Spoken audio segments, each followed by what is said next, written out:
हमारे पास theorem number 10.2। तो theorem 10.2 में क्या हो जाता है हमारे पास कि जो गिवन होते हैं हमारे पास tangent drawn from an external point, यानी कि अगर हम किसी भी बाहर वाले पॉइंट से अगर वहां पे क्या करते हैं टेंजेंट डालते हैं किसी भी सर्कल पे तो वो इक्वल इन लेंथ होते हैं। तो tangent drawn from an external point on a circle are equal in length. तो यहाँ पे क्या हो गया, हमारे पास एक सर्कल गिवन है।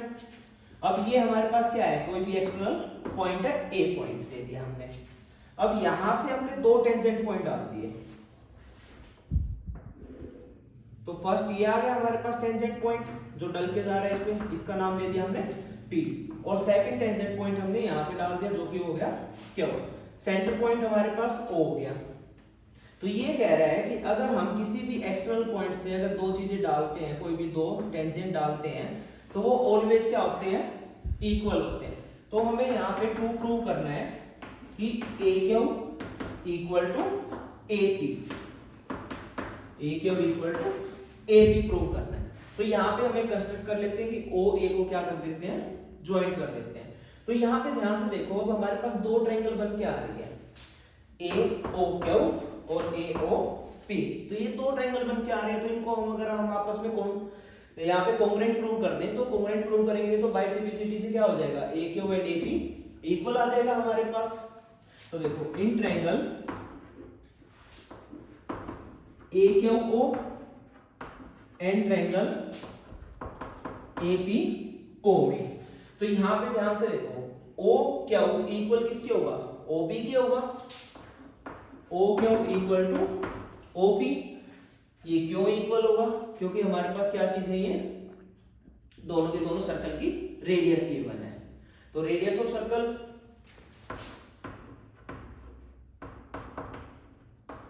ऑफ अ सर्कल, अगर ये हमारे पास रेडियस ऑफ सर्कल है तो इक्वल होंगे। सेकंड क्या आ सकता है हमारे पास, ध्यान से देखो OQA जो एंगल है हमारे पास OQA इक्वल होगा एंगल OPA के।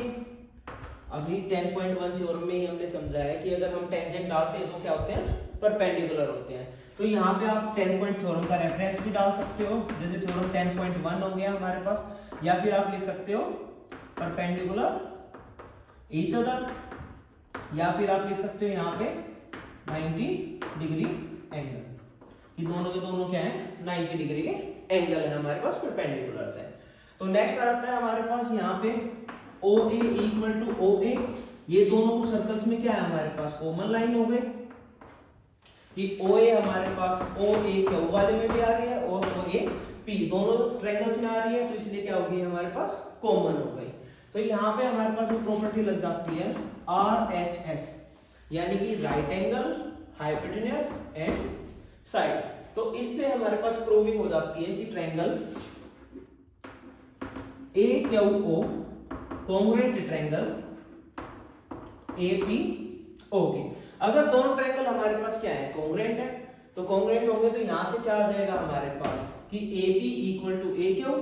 तो हम लिख देंगे यहाँ पे AQ equal to AP by CP, यानी corresponding parts of congruent triangles are equal. तो यहाँ यही हमें प्रूव करना था, तो ये हमारे पास प्रूविंग में आ गया। तो ये हेंस प्रूव्ड हो गया कि अगर हम किसी भी एक्सटर्नल पॉइंट से अगर कोई भी टेंजेंट डालते हैं, किसी भी सर्कल के ऊपर दो टेंजेंट डालते हैं, तो वो इक्वल इन लेंथ होता है। और 10.1 थ्योरम में हमने पढ़ा था कि अगर हम किसी भी एक्सटर्नल पॉइंट से अगर किसी पे भी टेंजेंट डालते हैं कोई भी सर्कल पे, तो वो हमेशा सेंटर के साथ क्या होता है, परपेंडिकुलर होता है। तो ये हमारे पास दो थ्योरम है, काफी इंपॉर्टेंट है, इन्हीं के बेस पे हमारा सर्कल चैप्टर चलेगा।